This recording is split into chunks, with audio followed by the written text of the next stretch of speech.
चतुर्दश अध्याय। कथंचा स्मृते यस्मिन् दुष्करं सुकरं भवेत् विस्मृते विपरीतं स्यात् श्री चैतन्यममुं भजे। जिनको थोड़ा सा भी स्मरण करने पर कठिन विषय भी सहज हो जाता है और जिनको भूल जाने पर सहज विषय भी कठिन हो जाता है, उन श्री चैतन्य का मैं भजन करता हूँ। जय जय श्री चैतन्य जय नित्यानंद जय अद्वैत चंद्र जय गौर भक्त वृंद। महाप्रभु श्री चैतन्य देव की जय हो, श्री नित्यानंद प्रभु की जय हो, श्री अद्वैत चंद्र की जय हो, श्री गौर भक्त वृंद की जय हो। प्रभु कहिला यही जन्म लीला सूत्र यशोदानंदन जय छे हैला सची पुत्र। संक्षेपे कहिले जन्म लीला अनुक्रम अबे कहे बाल्य लीला सूत्रेर गणन। मैंने महाप्रभु की जन्म लीला को सूत्र रूप में और यशोदानंदन ही सची देवी के पुत्र के रूप में आविर्भूत हुए हैं, इसका वर्णन किया। मैंने जन्म लीला को क्रम अनुसार संक्षेप में ही वर्णन किया। अब बाल लीला को सूत्र रूप में कहूँगा। वंदे चैतन्य कृष्णस्य बाल लीलां मनोहरां लौकिकमपि तामीश चेष्टया बलितांतरां। मैं श्री चैतन्य कृष्ण की मनोहर बाल लीलाओं की वंदना करता हूँ। ये बाल लीलाएं लौकिक लीला की भांति होने पर भी ईश्वर चेष्टा से मिश्रित हैं। बाल्या लीला आगे प्रभुर उतान शयन पिता माताया देखिला चिन्ह चरण। गृहे दुई जन देखी लघु पद चिन्ह ताहते ध्वज वज्र शंख चक्र मीन।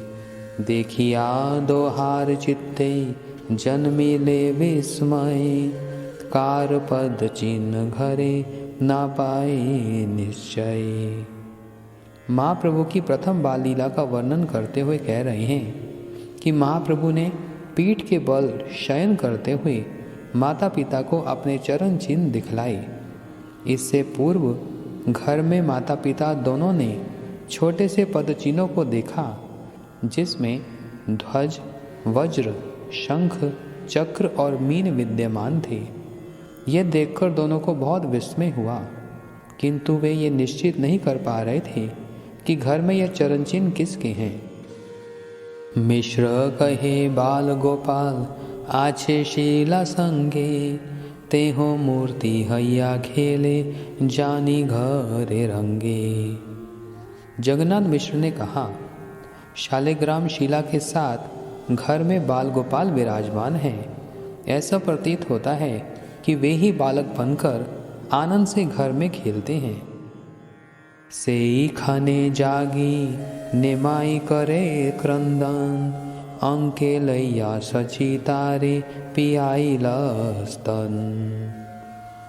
निमाई उसी समय जागकर रोने लगे। तब सची माता ने उन्हें गोद में लेकर स्तन पान कराया। स्तन पियाई ते पुत्रेर चरण देखिला से ही चिन्ह पाई देखी मिश्रे बोलाइला। देखिया मिश्रेर हैल आनंदित मती गुप्ते बोलाइला नीलांबर चक्रवती। स्तनपान कराते समय उन्होंने पुत्र के चरणों को देखा। उनमें उन्हीं चिन्हों को देखकर सची माता ने जगन्नाथ मिश्र जी को बुलाया। ये देखकर जगन्नाथ मिश्र बहुत आनंदित हुए और उन्होंने एकांत में नीलांबर चक्रवर्ती को बुलाया। चिन्ह देखी चक्रवर्ती बोले न हासिया लग्न गणी पूर्वे आमी राखिया छी लिखाइया। 32 लखन महापुरुषेर भूषण ऐ शिशु अंगे देखी से सब लखन। उन चरण चिन्हों को देखकर नीलांबर चक्रवर्ती ने हंसकर कहा, मैंने तो पहले से ही लग्न की गणना करके लिख रखा है। महापुरुषों में भूषण स्वरूप जो 32 लक्षण हैं, मैं वे सब इस बालक के अंगों में देख रहा हूँ। पंच दीर्घ पंच सुखम सप्त रक्त षडोन्नतः त्रिहस्व पृथु गंभीरो द्वातृष्ण लखनो महान। नासिका, भुजाएं, ठोड़ी, नेत्र और घुटना, ये 5 दीर्घ अर्थात बड़े, त्वचा, केश, अंगुली का अग्रभाग, दांत और रोम, ये 5 सूक्ष्म अर्थात पतले, नेत्र प्रांत, चरण का तलवा, हथेली, तालू, अधर, ओष्ठ और नाखून, ये 7 रक्त अर्थात लाल, वक्ष, स्कंद, नाखून, नासिका, कटी और मुख, ये 6 उन्नत, गर्दन, जंगा और मेहन अर्थात जननेंद्रिय, ये 3 हृस्व अर्थात छोटे, कटी, ललाट और वक्ष, ये 3 विस्तीर्ण अर्थात चौड़े, नाभि, स्वर, सत्व अर्थात बुद्धि, ये 3 गंभीर। महापुरुष इन 32 लक्षणों से युक्त होते हैं।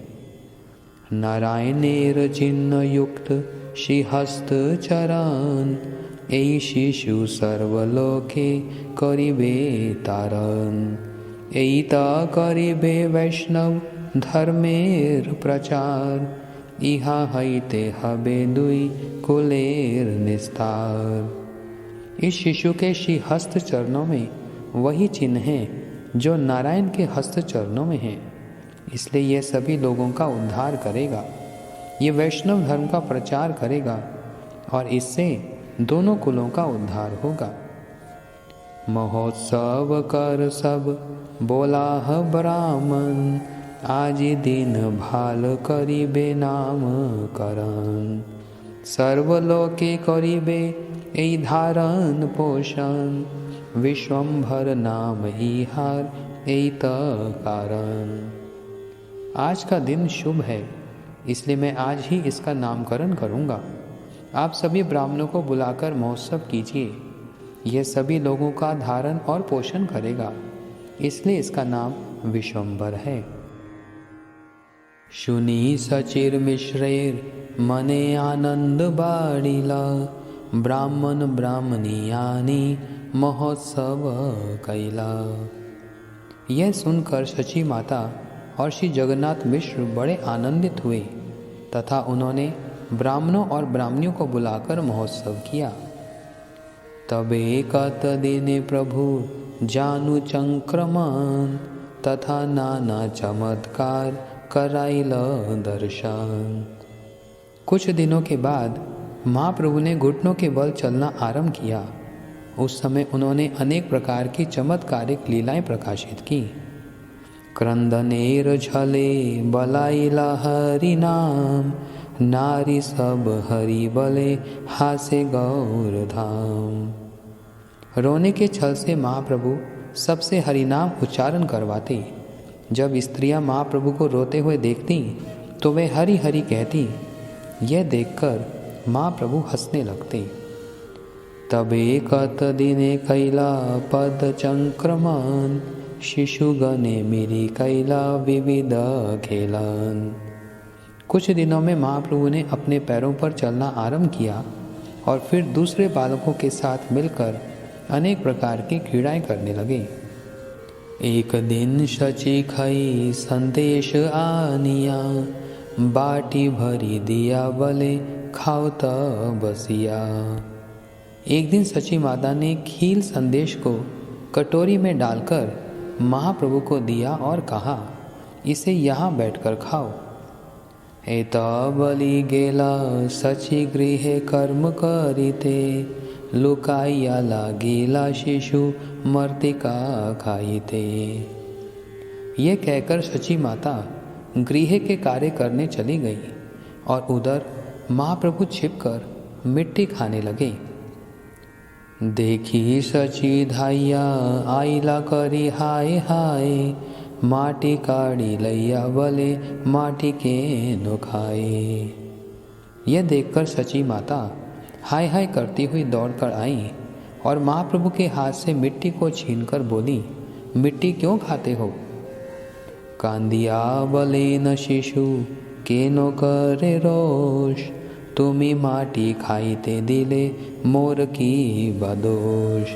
खाई संदेश अन जतेक माटीर विकार, ए माटी से माटी की भेद विचार। माटी देह माटी भक्ष्य देखह विचारी, अविचारे देह दोष की बलिते पारी। रोते हुए निमाई ने कहा, क्रोध क्यों करती हो? आपने ही तो मुझे मिट्टी खाने को दी है, इसमें मेरा क्या दोष है?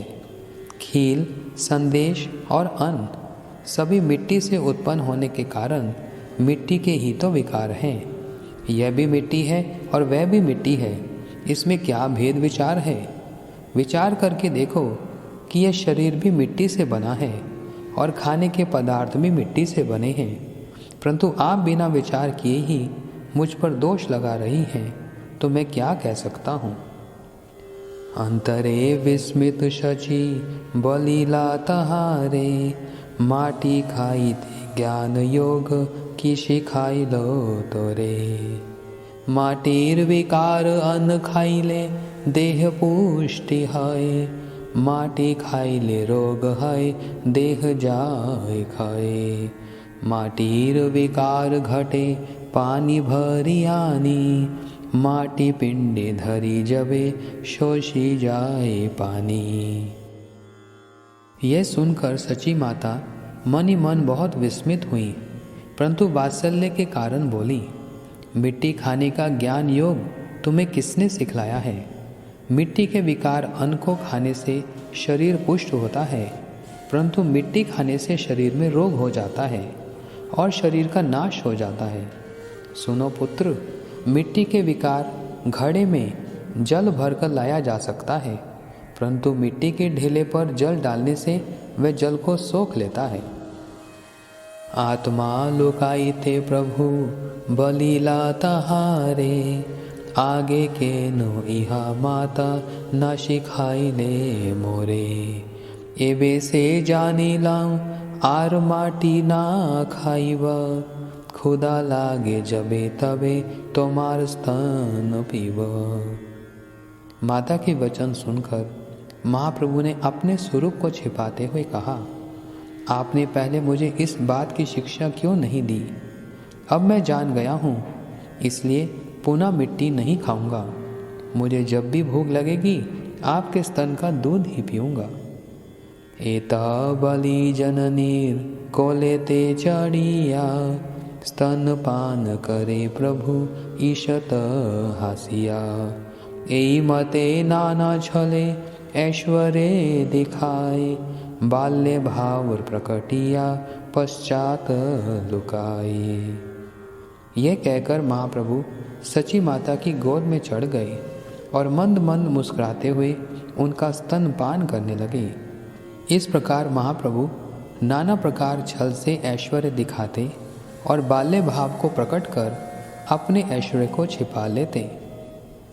अतिथि विप्रेर अन्न खाइला 3 बार, पाछे गुप्ते से विप्रे करिला निस्तार।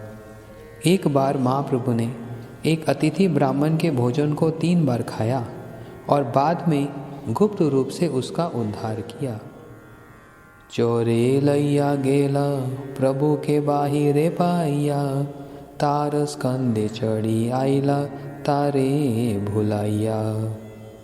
एक बार महाप्रभु को घर से बाहर खेलते हुए पाकर चोर उन्हें उठा ले गए, परंतु अपने प्रभाव से महाप्रभु उनका मार्ग भुलाकर उन्हीं के कंधों पर चढ़कर घर लौट आए। व्याधि छले जगदीश हिरण्य सदने, विष्णु नैवेद्य खाइला एकादशी दिने। एक बार एकादशी के दिन महाप्रभु ने रोग के छल से हिरण्य और जगदीश पंडित के घर में विष्णु के लिए बने नैवेद्य को खाया। शिशु गण लय पाड़ा पड़ोसीर घरे, चोरी करी द्रव्य खाए, मारे बाल के रे। महाप्रभु बालकों को साथ लेकर पड़ोसियों के घर जाते और वहां जाकर खाद्य सामग्री की चोरी करके खाते तथा उस घर के बालकों को मारते भी थे। शिशु सब सची स्थाने कैला निवेदन, शुनि सची पुत्र किछु दिला आलोहन। केनो चोरी कर केनो मारह शिशुरे, केनो पर घरे जाए के बना ही घरे। सभी बालकों ने सची माता के पास जाकर निमाई के क्रियाकलाप बतलाए, जिसे सुनकर सची माता ने निमाई को डांटते हुए पूछा, तुम चोरी क्यों करते हो? बालकों को क्यों मारते हो? दूसरों के घर क्यों जाते हो? हमारे घर में क्या कमी है? शुनि क्रुद्ध हान प्रभु घर भीतर जान, धरे जत भांड छिलो फेलिले भांगिया। सची माता के द्वारा इस प्रकार डांटने पर निमाई क्रोधित होकर घर के भीतर गई और घर के सभी बर्तनों को फेंककर तोड़ दिया। तबे सची कोले करी कराइला संतोष, लज्जित हईला प्रभु जानी निज दोष। तब सची माता ने निमाई को गोद में लेकर शांत किया और महाप्रभु भी अपने दोष को जानकर लज्जित हुए। कबू मृदु हस्ते कैला माता के ताड़ान, माता के मूर्छिता देखी करे हे क्रंदन। नारी गण कहे नारी कैला देह आनी, तबे सुस्त हई बेन तुमार जननी। बाहिरे जाइया आनिलेन दुई नारी केल, देखिया पूर्व हईला विस्मित सकल। किसी समय महाप्रभु ने अपने कोमल हाथों से माता को बाल्य भाव से पीटा और माता मूर्छित होने का अभिनय करने लगी। इसे देखकर महाप्रभु रोने लगे। तब अन्य स्त्रियों ने महाप्रभु से कहा, माता को नारियल ला कर दो, तभी वह स्वस्थ हो सकती है। ये सुनकर तत्क्षण महाप्रभु बाहर से 2 नारियल ले आए, जिसे देखकर सभी अत्यंत विस्मित हो गए। कबू शिशु संगे स्नान करेला गंगाते, कन्यागण आइला ताहा देवता पूजिते। गंगा स्नान करी पूजा करीते लागिला, कन्यागण मध्य प्रभु आसिया वसीला। एक दिन अन्य बालकों के साथ महाप्रभु गंगा में स्नान कर रहे थे। उसी समय कुछ कन्या देव पूजन के लिए वहां आई। गंगा स्नान के बाद जब वे देव पूजा करने लगी, तब महाप्रभु कन्याओं के बीच में झट से जाकर बैठ गए। कन्या रे कहे आमा पूज आमी देववर, गंगा दुर्गा दासी मोर महेश किंकर। आपनी चंदन परी परे न फूल माला, नैवेद्य काड़िया खान संदेश चाल कला। महाप्रभु ने कन्याओं से कहा, तुम मेरी पूजा करो और मैं तुम्हें वरदान दूंगा। गंगा दुर्गा तो मेरी दासियां हैं और महेश मेरा दास है। ये कहकर महाप्रभु ने स्वयं ही चंदन और फूल मालाएं उठाकर अपने अंगों पर धारण कर लिए तथा संदेश चावल केला आदि नैवेद्य छीन कर खाने लगे। क्रोधे कन्यागण कहे सुन हे निमाई, ग्राम संबंधे हो तुमी आमा सवार भाई। आमा सवार पखे इह कहे ते ना जुजाए, ना लह देवता सज ना कर अन्याय। वे कन्याएं क्रोधित होकर कहने लगी, हे निमाई सुनो, ग्राम के संबंध से तुम हमारे भाई लगते हो। तुम्हारा हम सबसे ऐसा कहना उचित नहीं है। देवताओं के लिए लाई गई पूजा सामग्री को मत लो, ऐसा अन्याय मत करो। प्रभु कहे तोमा सभा के दिलावई वर, तोमा सबार भरता हबे परम सुंदर। पंडित विदग्ध युवा धन धान्यवान, सात सात पुत्र हवे चिरायु मतिमान। महाप्रभु ने कहा, मैं तुम सबको ये वर देता हूँ कि तुम्हारा पति परम सुंदर, पंडित, कुशल, नवयुवक और धन्य धान्य से युक्त होगा तथा तुम सबके साथ साथ चिरायु तथा बुद्धिमान पुत्र होंगे। वरशुनि कन्या गणेर अंतरे संतोष, बाहिरे भर्सन करे करी मिथ्यारोष। वर सुनकर सभी कन्याओं के हृदय में संतोष हुआ, परंतु बाहर से मिथ्या रोष प्रकट करते हुए वे महाप्रभु की भर्त्सना करने लगी। कौन कन्या पलाइला नैवेद्य लैया, तारे डाकी कहे प्रभु सक्रोध हैया। यदि नैवेद्य ना देह हैया कृपनी, बूढ़ा भरता हवे यार चारी संतनी। कई कन्या नैवेद्य लेकर भागने लगी तो महाप्रभु ने उन्हें पुकारते हुए क्रोधित होकर कहा, यदि तुम कृपणता करके मुझे नैवेद्य नहीं दोगी तो तुम्हें बूढ़ा पति और 4 सौतने प्राप्त होंगी। इहा सुनी तार सवार मने हैला भाई, कौन किछु जाने की बा देवा वेष्ट है। आनिया नैवेद्य तार सम्मुखे धरिला, खाइया नैवेद्य तारे इष्टवर दिला। यह सुनकर वे सब मन ही मन भयभीत हो गई और सोचने लगी, हो सकता है कि निमाई कुछ ज्योतिष जानता है अथवा इसमें किसी देवता का आवेश है। निमाई के वचन सत्य नहीं हो जाएं, इस भय से वे लौट आई और अपने नैवेद्य को महाप्रभु के सामने रख दिया। महाप्रभु ने उस नैवेद्य को खाकर उन्हें मनोभीष्ट वर प्रदान किया।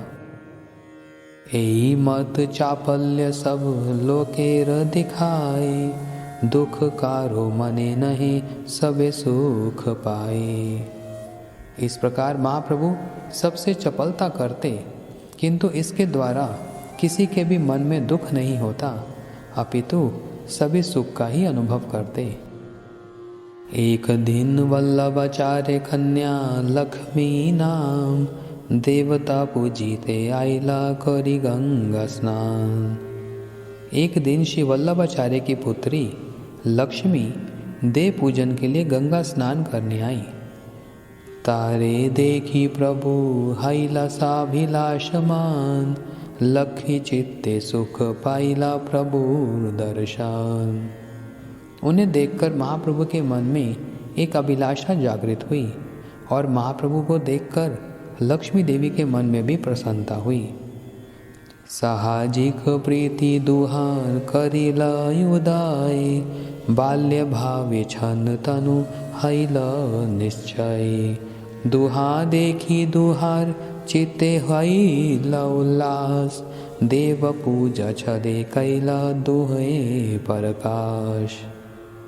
उन दोनों की स्वाभाविक प्रीति जो अभी तक बाल्य भाव से ढकी हुई थी, वे आज निश्चित रूप से प्रकट हो गई। एक दूसरे को देखकर दोनों के हृदय में उल्लास हुआ और देव पूजा के छल से दोनों ने अपने अपने हृदय की बात को प्रकाशित कर दिया। प्रभु कहे आमा पूजा आमी महेश्वर, हमारे पूजी ले पावे अभीप्सितो वर। महाप्रभु ने लक्ष्मी देवी से कहा, तुम मेरी पूजा करो, मैं महेश्वर हूँ, मेरी पूजा करने से तुम्हें मनोवांछित वर की प्राप्ति होगी।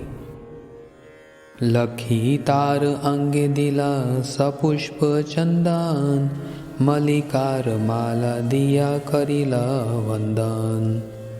लक्ष्मी देवी ने महाप्रभु के श्रीअंग में पुष्प के साथ चंदन प्रदान किया और मल्लिका के फूलों की माला उनके गले में देकर उनकी वंदना की। प्रभु तार पूजा पाया हासी ते लागेला, श्लोक पढ़ी तार भाव अंगीकार कैला। उनकी पूजा पाकर महाप्रभु हंसने लगे और उन्होंने एक श्लोक पढ़कर लक्ष्मी देवी के भावों को ग्रहण किया। संकल्पो विदितः साध्वयो भवितानामदर्शनं मयानुमोदितः सोऽसो सत्यो भवितुर्महति। हे साध्वियों, तुम सबकी पूजा का तात्पर्य मैं जान गया हूँ। इससे मुझे विशेष आनंद की प्राप्ति हुई है। तुम्हारी अभिलाषाएं निश्चित ही सिद्ध होने योग्य हैं। एई मत लीला दुहे करी गेला घरे, गंभीर चैतन्य लीला के बुझिते पारे। इस प्रकार की लीला के बाद दोनों अपने अपने घर चले गए। चैतन्य महाप्रभु की लीलाएं अत्यंत गंभीर हैं। उनके अंतरंग भक्तों के अतिरिक्त इनको कौन समझ सकता है। चैतन्य चापल्य देखी प्रेमे सर्वजन, शचि जगन्नाथे देखी देन आलोहन। श्री चैतन्य महाप्रभु की चपलता को सभी लोग प्रेम से देखते, परंतु जब वे सची माता और जगन्नाथ मिश्र से मिलते तो उन्हें उलाना भी देते। एक दिन शची देवी पुत्रेर भरसिया, धरी वारे गेला पुत्रे गेला पलाया। उचिष्ट गर्ते त्यक्त हांडी रूपर, बसिया छे न सुखे प्रभु देव विशंभर। एक दिन सची देवी किसी कारण से क्रोधित होकर निमाई को डांटते हुए उन्हें पकड़ने गई, किंतु वे भाग गई। एक खड्डे जिसमें जूठी हांडियां पड़ी थीं, उसके ऊपर प्रभु विश्वम्भर सुखपूर्वक बैठ गए। सची आसी कहे केनो अशुचि छुईला, गंगा स्नान कर जाई अपवित्र हईला। सची माता ने आकर कहा, तुमने इस अपवित्र स्थान का स्पर्श क्यों किया? तुम अपवित्र हो गए हो, इसलिए अब जाकर गंगा में स्नान कर आओ। इहा सुनी माता के कहिला ब्रह्म ज्ञान, विस्मिता हैया माता कराइला स्नान। ये सुनकर महाप्रभु ने माता को ब्रह्म ज्ञान का उपदेश दिया, जिसे सुनकर माता विस्मित हो गई और वे स्वयं उनको स्नान कराने लगी। कबू पुत्र संगे सची करिला शयन, देखे दिव्य लोक आसी भरिला भवन। सची बोले जहा पुत्र बोलाह बापेरे, मात्र आज्ञा पाइया प्रभु चलिला बहारे। चलिते चरणे नूपुर बाजे झन झन, शूनी चमकती हैला पिता मातार मन। एक दिन सची माता निमाई के साथ सो रही थी। तब उन्होंने देखा कि दिव्य लोकों से उनका घर भर गया। सची माता ने कहा, जाओ पुत्र, अपने पिताजी को बुला लाओ। माता की आज्ञा पाकर महाप्रभु बाहर चले और चलने पर उनके चरणों में नूपुरों की झंकार होने लगी, जिसे सुनकर माता पिता चकित हो गए। मिश्र कहे ए बड़ अद्भुत कहानी, शिशुर शून्य पदे केन नूपुरे ध्वनि। जगन्नाथ मिश्र ने कहा, ये बड़े आश्चर्य की बात है। बालक के खाली पांवों से नूपुर की ध्वनि कैसे आ रही है? सची कहे यार एक अद्भुत देखिला, दिव्य दिव्य लोक आसी अंगन भरिला। किबा कोलाहल करे बुझे ते ना पारी, कहाँ के वास्तुति करे अनुमान करी। सची माता ने कहा, मैंने भी एक आश्चर्य देखा था। दिव्य दिव्य लोग हमारे आंगन में आए और सारा आंगन भर गया था। वे कोलाहल करते हुए क्या कह रहे थे उसे मैं समझ नहीं पा रही थी। मेरे अनुमान से वे लोग किसी की स्तुति कर रहे थे। मिश्र बले किछु हौक चिंता किछु नाई, विशंभ्रेर कुशल हौक ए मात्र चाई। जगन्नाथ मिश्र ने कहा, कुछ भी हो, चिंता की कोई बात नहीं है। मैं केवल यही चाहता हूँ कि हमारा पुत्र विश्वम्भर कुशल से रहे। एक दिन मिश्र पुत्रे चापल्य देखिया, धर्म शिक्षा दिल बहु भर्सन करिया। एक दिन जगन्नाथ मिश्र ने निमाई की चपलता को देखकर उसको बहुत फटकार लगाई और उसे धर्म के संबंध में शिक्षा प्रदान की। रात्रे स्वप्न देखे एक आसी ब्राह्मण, मिश्रेर कहे किछु सरोष वचन। मिश्र तुम्हें पुत्रेर तत्व किछु ना जान, भर्सन ताड़न कर पुत्र करी मान। उसी रात्रि जगन्नाथ मिश्र ने स्वप्न में देखा कि एक ब्राह्मण आकर उन्हें क्रोधित होकर कह रहा है, मिश्र तुम अपने पुत्र के तत्व के संबंध में कुछ भी नहीं जानते हो, उसे केवल अपना पुत्र मानकर उसे डांट फटकार लगाते हो। मिश्र कहे देव सिद्ध मुनि के नो नाई, जैसे बड़ा हौक एबे अमार तनई। पुत्रेर लालन शिक्षा पितार सधर्म, आमी ना शिखाइले के छे जानिबे धर्म मर्म। श्री जगन्नाथ मिश्र ने कहा, यह देव सिद्ध मुनि ही क्यों ना हो अथवा कोई महान पुरुष ही क्यों ना हो, किंतु अभी तो मेरा पुत्र ही है। पुत्र का लालन पालन और उसे शिक्षा देना ये पिता का स्वधर्म है। यदि मैं उसे शिक्षा नहीं दूंगा तो धर्म के रहस्य को कैसे जानेगा। विप्र कहे ए यदि देव सिद्ध है, स्वतः सिद्ध ज्ञान तबे शिक्षा व्यर्थ है। मिश्र कहे पुत्र के ने नहीं नारायण, तथापि पितार धर्म पुत्र के शिक्षण। ब्राह्मण ने कहा, यदि तुम्हारा पुत्र सिद्ध देवता है तो इसका ज्ञान स्वतः सिद्ध ही है, तब तुम्हारा इसे शिक्षा देना व्यर्थ है। जगन्नाथ मिश्र ने उत्तर दिया, मेरा पुत्र यदि स्वयं नारायण ही क्यों ना हो तो भी पुत्र को शिक्षा देना पिता का धर्म है। ही मते दुहु करें धर्मेर विचार, शुद्ध वात्सल्य मिश्रेर नहीं जाने यार। इस प्रकार दोनों धर्म का विचार करने लगे, किंतु श्री जगन्नाथ मिश्र का महाप्रभु के प्रति शुद्ध वात्सल्य भाव होने के कारण वे इसके अतिरिक्त और कुछ नहीं जानते। एतो शुनि द्विज गेला हैया आनंदित, मिश्र जागिया हैला परमा विस्मित। बंधु बांधव स्थाने स्वपन कहिला, शून्या सकल लोक विस्मत हैला। एई मत शिशु लीला करे गौर चंद्र, दिने दिने पिता माता बाड़िल आनंद। ये सुनकर वह ब्राह्मण आनंदित होकर चला गया और जगन्नाथ मिश्र निद्रा से उठकर परम विस्मित हुए। जगन्नाथ मिश्र ने अपने बंधु बांधवों को स्वप्न के विषय में बतलाया, जिसे सुनकर सभी लोग आश्चर्यचकित हो गए। श्री गौरचंद्र इस प्रकार बाल्य लीला करते, जिसे देखकर माता पिता का आनंद दिन प्रतिदिन बढ़ता जाता।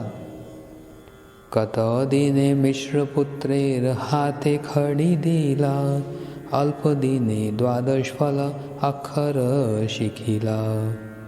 कुछ दिनों के बाद जगन्नाथ मिश्र ने निमाई के हाथ में कलम दी और कुछ ही दिनों में वे द्वादश फला अक्षर सीख गए। बाल्ये लीला सूत्र ए कहिला अनुक्राम, इहा विस्तारिया छेन दास वृंदावन। अतएव बाल्य लीला संक्षेपे सूत्र कैला, पुनरुक्ति भय विस्तारिया ना कहिला।